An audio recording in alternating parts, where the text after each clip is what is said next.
వీక్షకులకు స్వాగతం, నమస్కారం. మొన్న జగన్మోహన్ రెడ్డి వ్యాఖ్యలు, నిన్న పవన్ కళ్యాణ్ కౌంటర్ వ్యాఖ్యలు, నేడు కేసీఆర్ ప్రెస్ మీట్, ఈ మూడింటిని కలిపి చూస్తే ఒకదానికి లింక్ ఉన్నట్టు కనపడతా ఉంది. ఈ వ్యాఖ్యల మీద స్పందించడానికి, విశ్లేషించడానికి మనతో కూడా ఉన్నారు సీనియర్ జర్నలిస్ట్ సత్యమూర్తి గారు. వారిని అడిగి మరిన్ని విశేషాలు తెలుసుకుందాం. సార్ నమస్తే. నమస్కారం అండి. మొన్న జగన్మోహన్ రెడ్డి వ్యాఖ్యలు, పీపీపీ మీద మాట్లాడాడు, వస్తే అరెస్ట్ చేస్తానంటాడు, తరిమేస్తానంటాడు. దానికి కౌంటర్గా పవన్ కళ్యాణ్ గారు మాట్లాడుతూ కీలు కాలు అని చెప్పి ఆయన స్ట్రాంగ్ అని కౌంటర్ ఇచ్చాడు. ఈ రెండింటిని తీసుకుని వాళ్ళ కేసీఆర్ గారు ఎర్రవల్లి ఫామ్ హౌస్ నుంచి బయటకు వచ్చి జగన్మోహన్ రెడ్డిని భుజాన్ని వేసుకోవటానికి మాట్లాడినట్టు ఆయన కొన్ని వ్యాఖ్యలు చేశారు. ఈ పరిణామాన్ని ఎట్లా చూస్తారు, ఎట్లా విశ్లేషిస్తారు సార్? ముందుగా నేను జగన్మోహన్ రెడ్డి చెప్పిన విషయం నుంచి వస్తా. మీరు అడిగిన క్రమంలోనే జగన్మోహన్ రెడ్డి అధికారం కోల్పోయి ఇప్పటికి సంవత్సరన్నర అయింది. ఈ సంవత్సరంన్నరలో ఆయన చేసింది ఏంటి అంటే, అధికారంలో ఉన్న 5 సంవత్సరాలు ఏం చేశాడు, ఇప్పుడు అదే చేశాడు. అధికారంలో ఉన్న 5 సంవత్సరాలు ఏం చేశాడు, అందరినీ బెదిరించటం, అందరి ఆస్తులు లాక్కోవటం. గుర్తుంది కదా మీకు, ల్యాండ్ టైటిలింగ్ యాక్ట్ అని తీసుకొచ్చి అందరి ఆస్తులు లాక్కోవటం, దళితుల మీద దాడులు చేయటం, ముస్లింలని వేటాడటం, బలహీన వర్గాల వాళ్ళని తరిమి కొట్టడం, ఇటువంటి కార్యక్రమాలను మాత్రమే చేశాడు అధికారంలో ఉన్న 5 సంవత్సరాలు. అధికారం కోల్పోయిన తర్వాత కూడా, అంటే జగన్మోహన్ రెడ్డి ఊహించలే, అధికారం కోల్పోతానని ఊహించలే. అతని ఊహించని పరిణామం జరిగేసరికి ఒక్కసారిగా ఎవరైనా ఏంటి అంటే, ఒక్కసారిగా ఆగిపోయి ఆలోచించుకొని మనం ఎక్కడ తప్పు చేశాము అని తర్జన భర్జన పడతారు. జగన్మోహన్ రెడ్డి ఏమనుకుంటున్నాడంటే, మనం ఇంకా అధికారంలోనే ఉన్నాము, అంటే ప్రజలు లాగిపెట్టి తన్నిన దెబ్బ ఇంకా తగలే, నేను ఇంకా అధికారంలోనే ఉన్నాను, ఈ నా అధికారాన్ని చంద్రబాబు నాయుడు గుంజుకొని అనుభవిస్తున్నాడు అనుకుంటున్నాడు. ప్రజలు బదిలీ చేశారు, అధికారాన్ని ఈ దగ్గర నుంచి గుంజి చంద్రబాబుకి ఇచ్చారు అనేది గ్రహించట్లా. నా అధికారాన్ని చంద్రబాబు గుంజుకున్నాడు అన్న భ్రమలో ఉన్నాడు. అంటే చంద్రబాబు నాయుడిని ప్రజలందరూ కలిసి ఎక్కిచ్చారు. నువ్వు మళ్ళీ ముఖ్యమంత్రి అయితే తప్ప మాకు ఈ పీడ వదలాలంటే నువ్వు ముఖ్యమంత్రి కావాల్సిందే అని. జగన్మోహన్ రెడ్డి తన విధ్వంసకర రాజకీయాలని వదల్లా, అవే వాటినే పట్టుకొని వేళ్లాడుతూ ఉన్నాడు. రౌడీల్ని వీళ్ళందరినీ తీసుకొచ్చి ప్రోత్సహిస్తూ ఉన్నాడు. ఈ పీపీపీ మోడల్లో మెడికల్ కాలేజీల విషయంలో కూడా అతనుట అధికారంలోకి రాగానే వీళ్ళందరినీ కూడా 2 నెలల్లో జైల్లో వేయిస్తాడట. సరే, ఆయన అధికారంలోకి వచ్చినాక జైలు వేయిస్తానంటున్నాడు. ఆయన ఎంపీ గురుమూర్తి పార్లమెంట్ స్టాండింగ్ కమిటీలో సంతకం పెట్టాడుగా పీపీపీ కరెక్ట్ అని. పెట్టలేదు అంటున్నాడు. ఇప్పుడు ఏమంటున్నాడంటే, గురుమూర్తి ఏం చెప్తున్నాడంటే, నేను తెలుగుదేశం వాళ్ళు పచ్చ మీడియా నా మీద వ్యతిరేక ప్రచారం చేస్తున్నది, నేను స్టాండింగ్ కమిటీలో ఉన్నమాట వాస్తవం, నేను స్టాండింగ్ కమిటీలో ఆ పబ్లిక్ హెల్త్ పాలసీ మీద నేను నా అభిప్రాయాలు నేను చెప్పాను అని చెప్తూ ఉన్నాడు.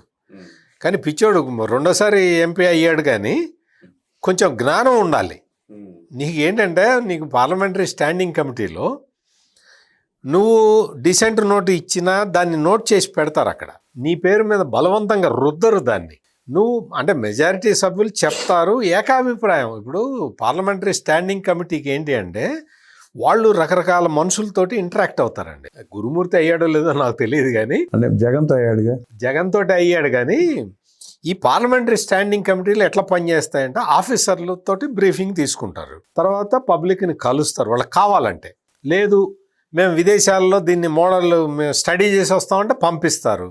ఇట్లా రకరకాలు ఉంటాయి.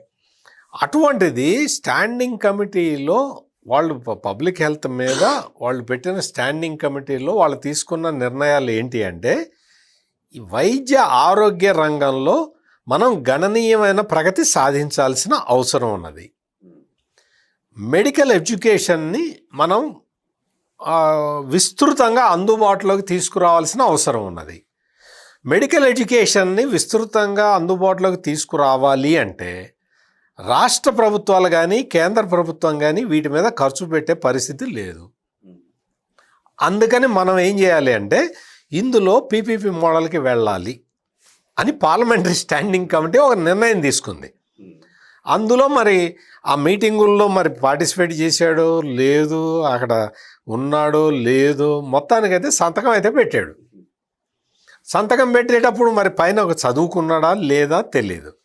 ఇప్పుడు వచ్చి పచ్చ మీడియా ప్రచారం చేస్తున్నది అంటాడు. నువ్వు పచ్చ మీడియా ప్రచారం చేస్తే నువ్వు ఆ స్టాండింగ్ కమిటీ నుంచి నువ్వేం చేయాలి గురుమూర్తి? నువ్వు మొదటిసారి 2సారి 50 సార్లు నువ్వు పార్లమెంటు సభ్యుడు అయినా సరే నీకు తెలీదు.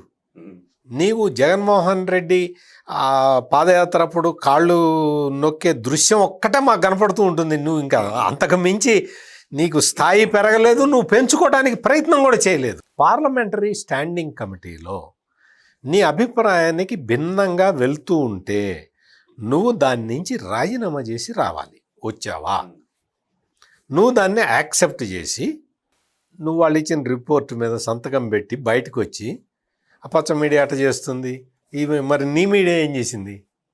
అందుకని ఈ గురుమూర్తి చెప్పటం ఇవన్నీ తీసి పక్కన పెడదాం. గురుమూర్తికి అతనికి అంత స్ట్రేచర్ ఎక్కడ ఉంది?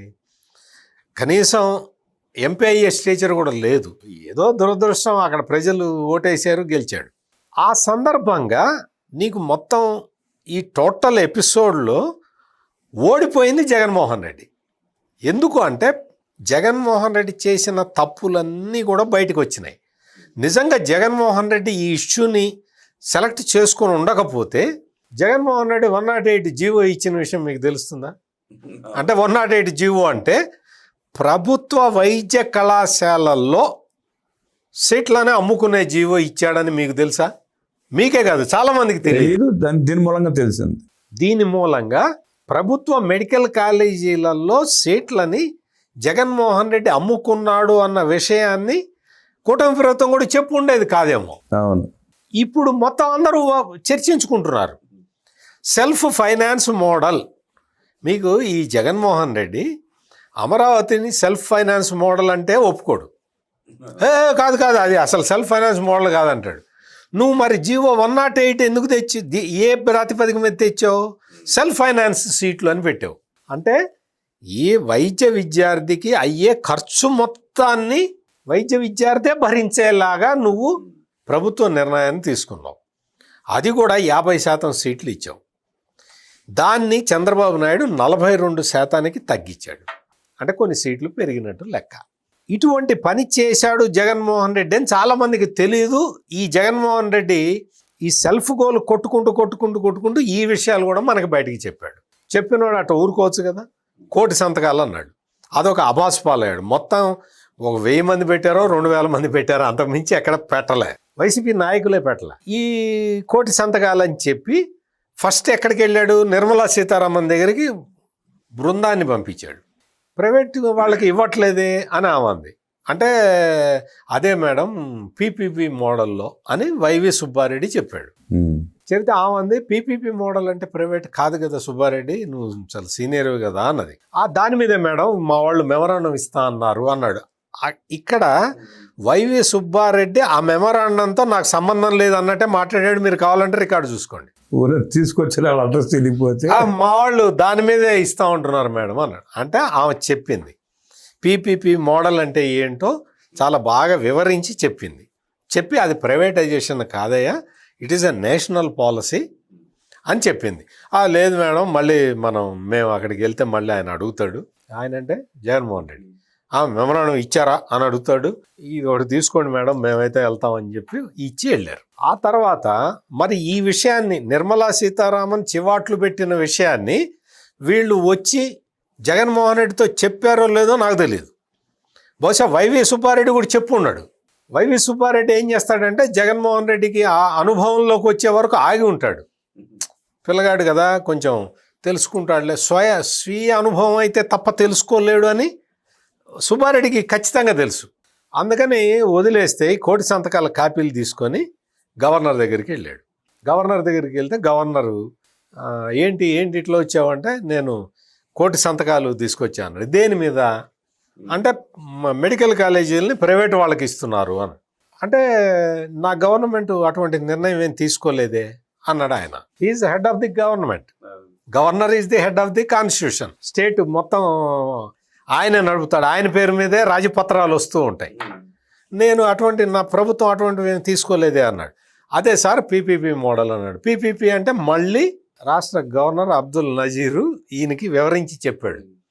పీపీపీ అంటే ఏందా ఇది, ఏమనుకుంటున్నావు నువ్వు, పీపీపీ అంటే ఇది కాదు, it is a national policy అని చెప్పి గవర్నర్ కూడా చెప్పాడు. చెప్పినప్పుడు ఇతను తెలుసుకోవాలి కదా, ఇతను తెలుసుకొని ఆ గవర్నర్ చెప్పాడు అసలు పీపీపీ మోడల్ అంటే ప్రైవేట్ కాదు అన్న విషయం అర్థం కావాలి కదా. ఆ ఉక్రోషాన్ని మనసులో పెట్టుకున్నాడు. నా ఎంపీలను పంపిస్తేనేమో నిర్మలా సీతారామన్ క్లాస్ బీకిందా, స్వయంగా నేను వెళ్తేనేమో గవర్నర్ క్లాస్ బీకాడా అని చెప్పి బయటకు వచ్చి ఎవడన్నా టెండర్ వేస్తే అన్ని ఎళ్ళగొడతా 2 నెలల్లో అని జైలు వేస్తా అని చెప్పి చెప్పటానికి కారణం కసి. అటు కేంద్ర ఆర్థిక మంత్రి వెంటల్లా ఉక్రోషం, రాష్ట్ర గవర్నర్ వెంటల్లా వాళ్ళు కాదు అంటున్నారు, ఇది ప్రైవేటైజేషన్ కాదు అని వాళ్ళు చెప్తూ ఉంటే చెప్తారా, నేను చెప్పింది వినాలి కదా అని ఇతని ఈగో హర్ట్ అయ్యి బయటకు వచ్చి నేను వాళ్ళందరినీ కూడా ఎళ్ళగొడతాను, కరెక్ట్గా 2 నెలల్లో అందరినీ జైల్లో వేస్తాను అన్నాడు. నువ్వు జైల్లో వేస్తే మేము చూస్తూ ఊరుకోమరా బిడ్డ అని చెప్పి పవన్ కళ్యాణ్ ఇంకొక మాట చెప్పాడు. ఆ మాట నాకైతే బాగా నచ్చింది రామబ్రహ్మం గారు, మరి మీకు నచ్చుతుందో లేదో. నేను విన్నా సార్, చాలా బాగుంది. యోగి తరహా ట్రీట్మెంట్ ఇక్కడ ఇవ్వాల్సిన అవసరం ఉంది అని చెప్పాడు. నాకైతే బాగా నచ్చింది అది. యోగి ఆదిత్యనాథ్ ఏం చేశాడంటే ఉత్తరప్రదేశ్లో ఈ రౌడీ మూకలు, ఈ రప్పరప్ప గ్యాంగులు, ఈ మొత్తం గంజాయి మాఫియాలు, ల్యాండ్ కబ్జా పెట్టే ఈ మాఫియాలందరినీ కూడా ఎక్కడ కనపడితే అక్కడ కాల్చేతలు పడేశాడు. ఎక్కడ కనపడితే అక్కడ కాల్చాడు. మొత్తం ఉత్తరప్రదేశ్లో యోగి ఆదిత్యనాథ్ టైంలో దాదాపుగా 16,000 ఎన్కౌంటర్లు జరిగినాయి. 16,000 ఎన్కౌంటర్లలో 296 మందిని వేసేసాడు, డైరెక్ట్గా వేసేశారు 296 మందిని. మిగిలిన వాళ్ళకి మోకాలు కింద కాల్చారు. దీని పేరు ఆపరేషన్ లంగడా. అంటే వాడు బతికున్నా వాడు నడవలేడు, వాడు బయటికి రాలేడు, భూమి కబ్జా పెట్టలేడు, ఆడపిల్ల కనపడితే రేపు చేయలేడు, వాడి జీవితం బతికే ఉంటాడు కానీ వాడి జీవితం దుర్భరం, గంజాయి అమ్మలేడు, వాడికి మోకాళ్ళ కింద కాల్చారు. అంటే ఇక్కడ అంతమంది కాకపోయినా ఒక 5 మందికి ఆ ట్రీట్మెంట్ ఇస్తే సరిపోతుంది ఇక్కడ. అందుకని యోగి ఆదిత్యనాథ్ తరహా ట్రీట్మెంట్ కావాలా బేటా అని అడుగుతున్నాడు. నీకు కావాలంటే చెప్పు, నేను అరేంజ్ చేస్తానని కూడా పవన్ కళ్యాణ్ చాలా స్పష్టంగా చెప్తున్నాడు. నువ్వు యోగి ఆదిత్యనాథ్ ట్రీట్మెంట్కి నువ్వు లొంగక, చంద్రబాబు నాయుడు చెప్తున్న మంచి మాటలకి లొంగక, నువ్వు దేనికి లొంగకపోతే నీ అరచేతిలో గీతలు మాయమవుతాయిరా బేటా అని చెప్పాడు. అందుకని పవన్ కళ్యాణ్ చెప్పింది నాకైతే బాగా అనిపించింది. సంవత్సరం తర్వాత మళ్ళీ కాక పుట్టించింది రాజకీయాల్లో.